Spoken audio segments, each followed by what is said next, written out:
आखिर तेजस्वी यादव के साथ कौन किया धोखा? क्यों नहीं बन पाए वो बिहार के मुख्यमंत्री? आखिर ललन सिंह के इस्तीफे के पीछे क्या थी वजह? अचानक से बीजेपी क्यों हुई इतनी हमलावर नीतीश कुमार पे? अचानक से सुशील कुमार मोदी क्यों हो गए हमलावर नीतीश कुमार पे? इन सारी चीजों का मुख्य वजह क्या है, आइए आपको हम विस्तार से बताते हैं। मेरा नाम सौरभ है और आप बिहार न्यूज 24 देख रहे हैं।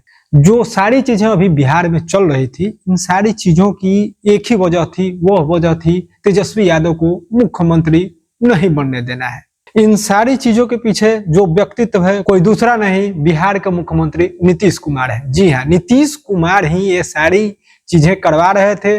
सारा खेल उनका ही बनाया गया था और सारी चीजें उनके द्वारा ही की जा रही थी। आइए इस कहानी को बारीकी से समझते हैं कि ये कहानी की शुरुआत हुई कैसे और फिर इसमें क्या क्या पटकथा लिखी गई और किस तरह से सारे मोहरों को सजाया गया और फिर कैसे कैसे दाव खेले गए और जो भी दाव थे वो तेजस्वी यादव के खिलाफ चले जाते हैं और तेजस्वी यादव मुख्यमंत्री बनने से रह जाते हैं बिहार के। तो इस चीज की शुरुआत होती है जब नीतीश कुमार और तेजस्वी यादव की पार्टी मतलब कि जदयू और राजद का गठबंधन होता है और बिहार में फिर से सरकार बनती है।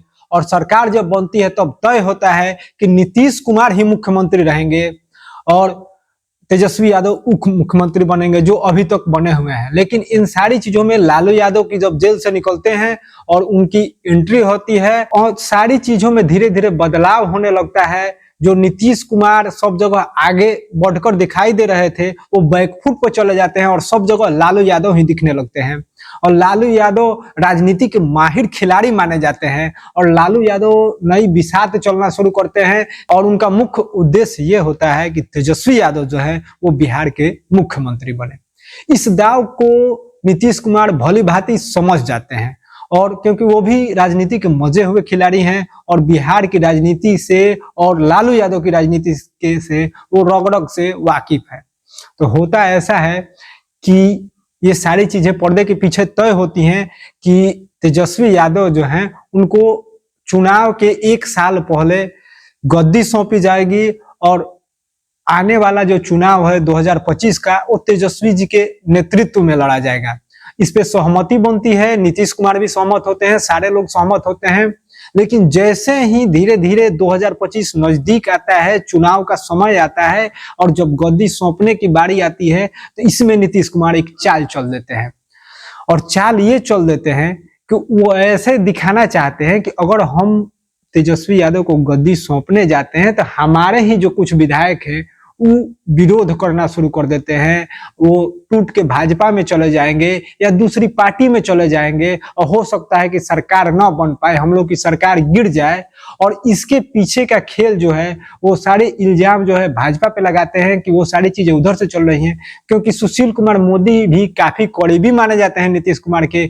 और ये सब चीजें जैसे ही नया साल आने वाला था, सत्ता का बदलाव होने वाला था, तभी से सारी चीजें उठापटक शुरू हो जाती हैं। और ये जो चीजें हैं और सुशील कुमार मोदी काफी मुखर होकर नीतीश कुमार के खिलाफ बोलना शुरू कर देते हैं और ये कहना बीजेपी की तरफ से चालू कर दिया जाता है कि नीतीश कुमार पलटी मारने वाले हैं, उनके विधायक जो है उनसे टूट सकते हैं। ये सारी चीजें कही जाती हैं, मीडिया में एक अलग तरह का माहौल बन जाता है और ऐसा लगता है कि नीतीश कुमार फिर से पलटी मारेंगे। तो ये सारी चीजें पहले से तय की हुई है और वो सारी चीजें नीतीश कुमार तय करते हैं और इसलिए तय करते हैं कि तेजस्वी यादव को गद्दी से दूर रखा जाए। और ये सारी चीजें तेजस्वी यादव नहीं समझ पा रहे हैं, वो बहुत सारी चीजों को नहीं समझ पा रहे हैं और नीतीश कुमार के चाल के आगे गच्चा खा जा रहे हैं। नीतीश कुमार के द्वारा ललन सिंह की एक भूमिका तय की जाती है। ललन सिंह इस भूमिका में आते हैं कि अगर तेजस्वी यादव मुख्यमंत्री बनते हैं तो हम सबसे ज्यादा नाखुश हैं और पार्टी को हम तोड़ देंगे और हम अलग किसी दल में शामिल हो जाएंगे। इस तरह का माहौल पैदा किया जाता है और तेजस्वी यादव के सामने ये दिखाया जाता है कि अगर आपको मुख्यमंत्री का दावेदार बनाया जाता है तो हमारी स्वयं पार्टी जो कि जदयू है वो टूट जाएगी। और इस तरह का माहौल बताया जाता है, ऐसा समझे कि बरगलाया जाता है उनको और बिहार में एक अलग माहौल पैदा कर दिया जाता है। इन सारे माहौल को पैदा करने का मुख्य वजह यही होता है कि तेजस्वी यादव को मुख्यमंत्री की गद्दी पर जाने से कैसे रोका जाए। ये सारी चीजें जो चल रही है इन सब के पीछे नीतीश कुमार ही हैं और इस चीज को तेजस्वी यादव नहीं समझ पा रहे हैं। और आने वाले समय में देखिए क्या होता है, फिर राजनीति किस करवट लेती है और ये आने वाला वक्त बताएगा। आप अपना सुझाव कमेंट बॉक्स में जरूर दीजिएगा। आपको क्या लगता है कि नीतीश कुमार जानबूझकर तेजस्वी यादव को बरगला रहे हैं और नीतीश कुमार की राजनीति तेजस्वी यादव नहीं समझ पा रहे हैं? आपके सुझाव का हमें इंतजार रहेगा। तब तक के लिए नमस्कार।